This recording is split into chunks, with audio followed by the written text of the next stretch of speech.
two leaders Vladimir Putin has just walked on stage. The two presidents, we'll cut across to the statements which are going to start coming in. The two presidents have just walked in. Vladimir Putin before Trump, and now they've both taken the podium. Mr. President, ladies and gentlemen, our negotiations have been held in a constructive atmosphere of mutual respect. We have very thorough negotiations that were quite useful. I would like to thank once again my American counterpart for the proposal to travel out here to Alaska. It only makes sense that we've met here, because our countries, though separated by the oceans, are close neighbors. So when we've met, when I came out of the plane and I've said, "Good afternoon, dear neighbor. Very good to see you. In good health and to see you alive." I think that is very neighborly. And I think that's some kind words that we can say to each other. We're separated by the Strait of Bering, though there are 2 islands only between the Russian island and the U.S. island. They're only 4 kilometers apart. We're close neighbors, and it's a fact. It's also important that Alaska has to do with our common heritage, common history between Russia and the U.S., and many positive events have to do with that territory. Still, there is tremendous cultural heritage back from the Russian America. For example, Orthodox churches and a lot of, more than 700 geographical names of Russian origin. During the Second World War, it was here in Alaska that was the origin of the legendary air bridge for the supply of military aircraft and other equipment under the Lend-Lease program. That was a dangerous and treacherous route over the vast emptiness of ice. However, the pilots of both countries did everything to bring closer the victory. They risked their lives and they gave it all for the common victory. I was just in the city of Magadan in Russia, and there is a memorial there dedicated to the Russian and the U.S. pilots. And there are 2 flags, the U.S. flag and the Russian flag. And I know that here as well there is such a memorial. There is a military burial place several kilometers away from here. The Soviet pilots are buried there who died during that dangerous mission. We're thankful to the citizens and the government of the U.S. for carefully taking care of their memory. I think that's very worthy and noble. We'll always remember other historical examples when our countries defeated common enemies together in the spirit of battle camaraderie and allyship that supported each other and facilitated each other. I'm sure that this heritage will help us rebuild and foster mutually beneficial and equal ties at this new stage, even during the hardest conditions. It is known that there have been no summits between Russia and the U.S. for 4 years, and that's a long time. This time was very hard for bilateral relations, and let's be frank, they've fallen to the lowest point since the Cold War. I think that's not benefiting our countries and the world as a whole.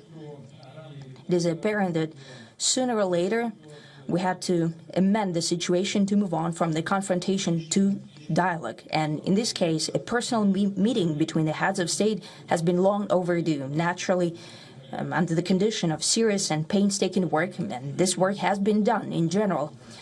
Me and President Trump have very good direct contact. We've spoken multiple times. We spoke frankly on the phone. And Special Envoy of the President, Mr. Witkoff, traveled out to Russia several times. Our advisors and heads of foreign ministries kept in touch all the time. And you know fully well that one of the central issues was the situation around Ukraine. We see the strive of the administration and President Trump personally to help facilitate the resolution of the Ukrainian conflict. And his strive to get to the crux of the matter, to understand this history, is precious.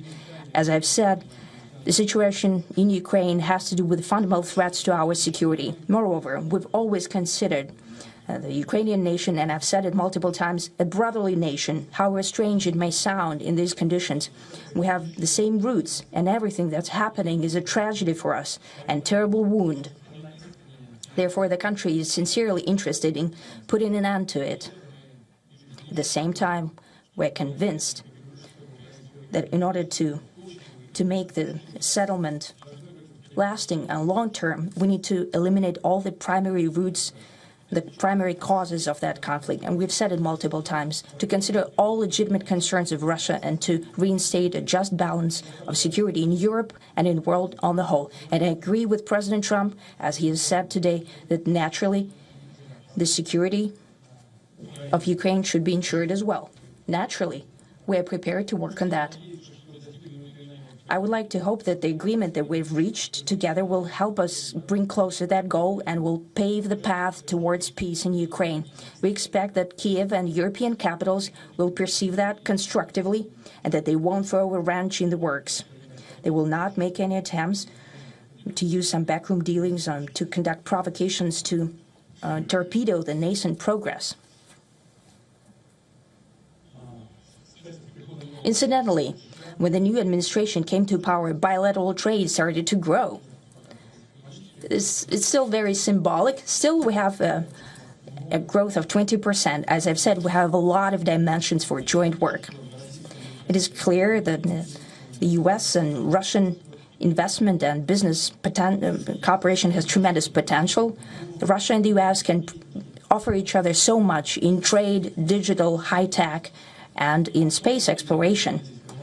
We see that Arctic cooperation is also very possible, and our international context, for example, between the Far East of Russia and the West Coast of the U.S. Overall, it's very important for our countries to turn the page, to go back to cooperation. It is symbolic that not far away from here, at the border between Russia and the U.S., there was a so-called international date line. I think you can step over, literally, from yesterday into tomorrow. And I hope that we'll succeed in that, in political sphere. I would like to thank President Trump for our joint work, for the well-wishing and trustworthy tone of our conversation. It's important that both sides are result-oriented, and we see that the President of the U.S. has a very clear idea of what he would like to achieve. He sincerely cares about prosperity of his nation. Still, he understands that Russia has its own national interests. I expect that today's agreements will be the starting point, not only for the solution of the Ukrainian issue, but also will help us bring back business-like and pragmatic relations between Russia and the U.S. And in the end, I would like to add one more thing. I'd like to remind you that in 2022, during the last contact with the previous administration, I tried to convince my previous American colleague that the situation should not be brought to the point of no return when it would come to hostilities. And I said it quite directly back then that it's a big mistake. Today, when President Trump saying that if he was the president back then, there will be no war. And I'm quite sure that it would indeed be so. I can confirm that. I think that overall, me and President Trump have built a very good, business-like and trustworthy contact. And I have every reason to believe that moving down this path, we can come, and the sooner the better, to the end of the conflict in Ukraine. Thank you. Thank you.